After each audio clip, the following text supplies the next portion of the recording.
I always ask myself the same question. How did I miss the signs? How did I not see the cracks forming right under my own feet? Maybe love makes you blind. Or maybe betrayal makes you see everything too late. My name is Claire, and this is the story of how I found out my husband was cheating on me. And what I did after that. Trust me, he never saw it coming. The night everything changed started so normally, it almost feels like a joke now. I was sitting at the kitchen table folding laundry, listening to the slow dripping of the faucet that Mark promised he would fix months ago. It was past 11 p.m., and I could hear him in the living room laughing at something on his phone. A soft, low, private kind of laugh, the kind he used to share with me. For a moment, I simply sat there, my hands frozen on a towel, listening to that laugh. Something inside me tightened, like my stomach knew a truth my heart was refusing to face. I stood up, walked toward him, and the moment he noticed me stepping into the room, he flinched. His thumb tapped his screen instantly, almost too fast, like he was trained to hide whatever he was looking at. That was the first moment I knew something was off. But I did not say anything, not yet. Instead, I said, "Are you coming to bed soon?" He nodded, barely looking at me. Yeah. In a minute. He never came. I fell asleep alone that night, staring at the empty side of the bed, wondering why I suddenly felt like a guest in my own home. The next morning, I caught him sneaking glances at his phone during breakfast. He kept smiling at it, then wiping the smile off his face when he realized I was watching. He shoved the phone face down every time I got near him, and he took a new habit of taking calls outside, something he had never done before. At first, I tried to reason with myself. Maybe it was work. Maybe someone needed him. Maybe I was overthinking. But deep down, I felt it. That sharp, cold certainty. Something was very, very wrong. One Tuesday evening, the truth slammed into me in the most ordinary, stupid way. I was doing laundry when his phone buzzed on the counter. It was not locked. That surprised me because lately he always kept it locked. I thought maybe he forgot. The notification flashed on the screen. Last night was perfect. Same time tomorrow? I stopped breathing. My heart thudded so loudly I could barely hear anything else. I picked up the phone, trembling, and opened the message thread. I was expecting a name I knew, someone from work. Maybe a colleague, someone familiar, but the name that popped up was Emily, a personal trainer. He met her at the gym 2 months ago, or so he told me. The messages were endless. Flirty, filthy, intimate. He told her things he never said to me. He promised her things he never fulfilled with me. He laughed with her in ways he no longer laughed with me. I scrolled until I saw the one message that shattered everything inside me. Do not worry, she never questions anything. She is too sweet for her own good. Me. I was the she. I was the idiot in the story he was telling. I stood there in the laundry room with the dryer humming behind me like a machine, counting down the seconds, left before my life collapsed. For a moment, I genuinely could not feel my fingers. Everything inside me turned numb. I put his phone back exactly where it was and walked into the bathroom. I locked the door, leaned against the sink, and stared at myself in the mirror. My eyes looked hollow, as if someone else was staring back. I whispered, "Why? Why would he do this to me?" But the mirror had no answer. I did not cry, not then. The tears came later, slowly, silently, like the kind that leave a bitter taste in the back of your throat. That night, I acted normal. I cooked dinner. I smiled when he talked. I pretended. Because if he could pretend for 2 months, so could I. I wanted to see how far he would go. 3 days later, I noticed something weirder. He started dressing up more. He shaved. He used his cologne, the one he said he hated. He kept checking the time. He left the house early for work. So I followed him. Yes, I followed my own husband. I never thought I would become that woman. But betrayal changes everything inside you. It makes you cold. It makes you brave in ways you never imagined. He drove to a place 20 minutes away, a cheap motel with flickering neon lights. I parked far away and watched him step out of the car. He checked his hair in the mirror, adjusted his shirt, and walked inside. 5 minutes later, she arrived. Blonde, young, slim, laughing on the phone, with a confidence I used to have before life and marriage and disappointment took it away. She walked right into the same door he walked through. I swear I felt something inside me burn. Not jealousy, not sadness. Something deeper. Something dangerous. I drove home slowly, gripping the steering wheel so tightly my knuckles turned white. That entire night, I lay awake staring at the ceiling, planning. Not screaming. Not crying. Planning. I knew one thing clearly. If he wanted war, I would give him a war he would never forget. But first, I needed proof. Not just texts. Not just messages. I needed undeniable, unbreakable evidence. The next day, while he showered, I connected his phone to our laptop through iCloud. Every picture, every message, every video synced automatically. He had no idea. Hours later, I sat in the dark, reading every detail of his betrayal. I watched videos he sent her. I read the excuses he made to leave the house for her. I even found receipts of gifts, expensive ones paid from our joint account. And then I found something worse. Something that made my skin crawl. A message where he told her, "I am leaving her soon. She will not see it coming. She thinks everything is fine." That was when something snapped inside me. I whispered out loud, "You think I will not see it coming? Watch me." I made copies of everything. Backups. Screenshots. Files saved on a USB. One copy in my email. One copy in my bank locker. Betrayal taught me how to be careful. The next step was simple. I needed to disappear emotionally so he would not suspect anything. I pretended to be busy. I pretended to be distant.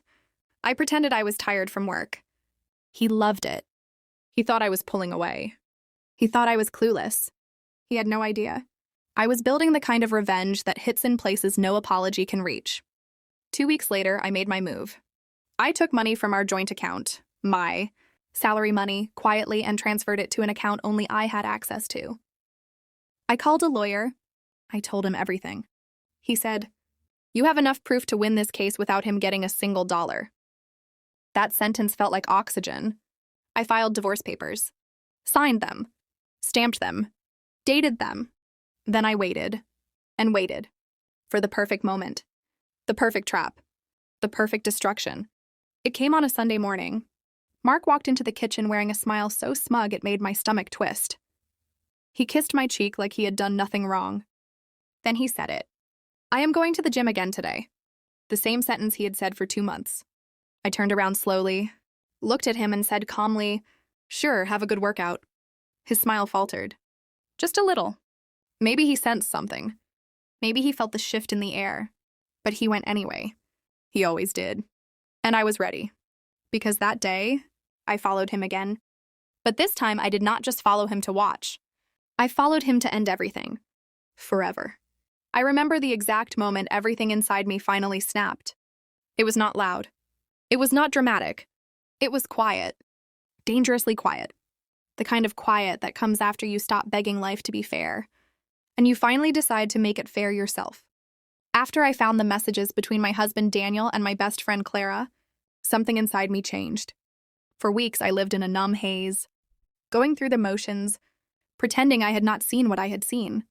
To them, I was the same silent wife who cooked, cleaned, and smiled at the right moments. But behind that silence, I was watching everything. I was memorizing their routines, their calls, their patterns, their lies. They had no idea how much I knew or how much I was preparing. The night he came home late smelling like a mix of cheap perfume and guilt, I looked at him and thought, "You have no idea what is coming." He kissed my forehead like nothing was wrong, like he still had the right to touch me. I felt my stomach twist. I wanted to scream, but I stayed calm. I quietly stepped back from him, and he did not even notice. 3 days later, I started planning the end. The first step was simple: information.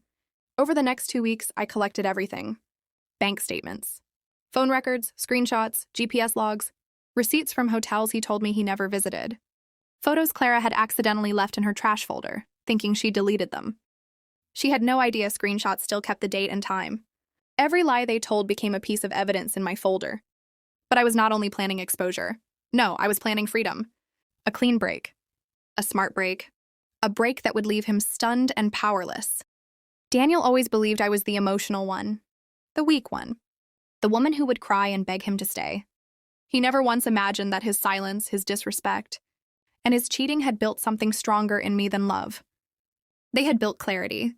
One night, while he slept next to me, I lay awake staring at the ceiling, thinking, "You are sleeping like a man who thinks he is safe. You are not." By the end of that week, I had spoken to a lawyer, quietly, calmly. Did not want revenge that would put me in jail or make me look unhinged. I wanted consequences that would sit with him for years. Consequences that would remind him every time he opened his bank account, every time he looked at his empty house, and every time he saw himself in the mirror.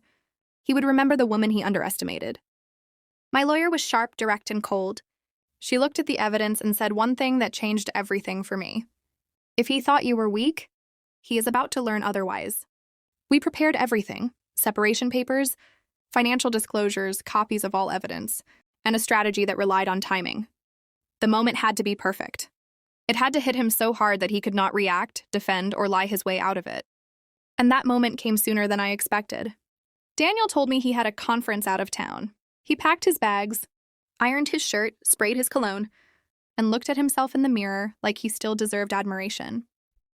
He even winked at me before leaving the room. I forced a smile, wishing I could tell him, "You should take a good look at yourself. This might be the last time you see this house."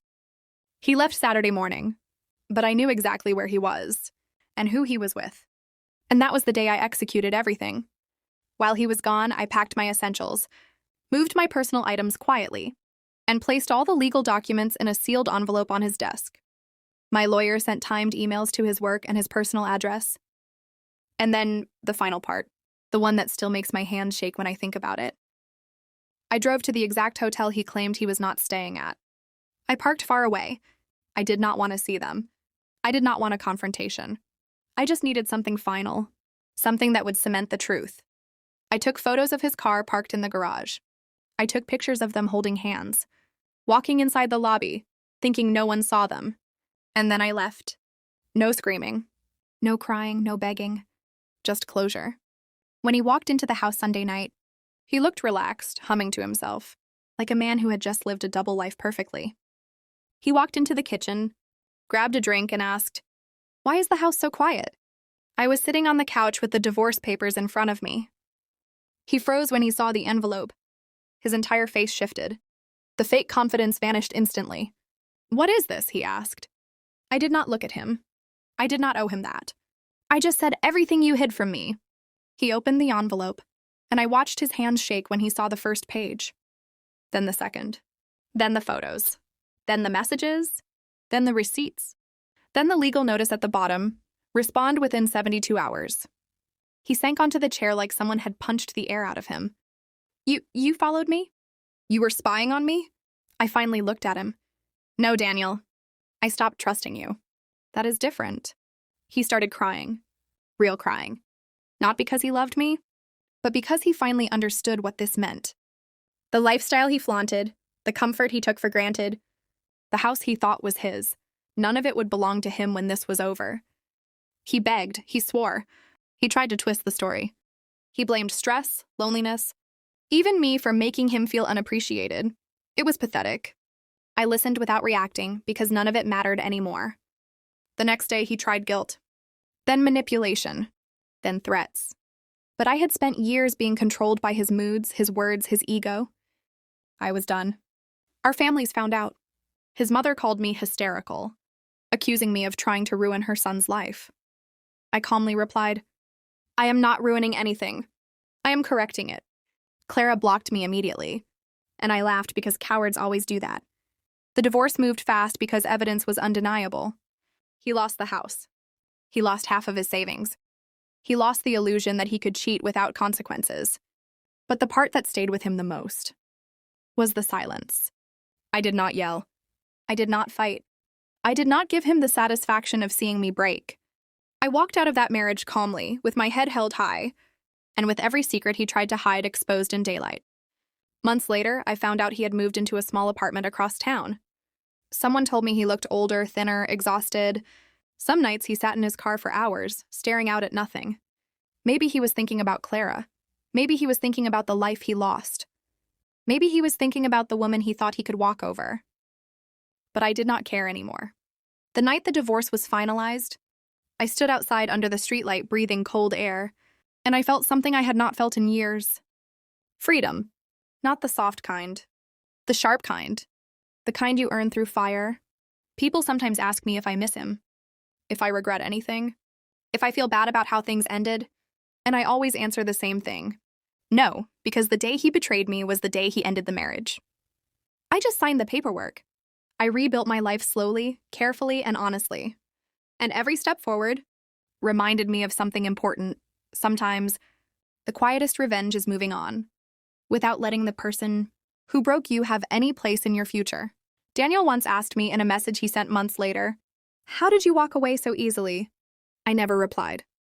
Because the truth is simple. I did not walk away easily. I walked away finally. And that is the kind of ending that leaves a scar. That night, the night I chose myself, will haunt him far longer than it will ever haunt me.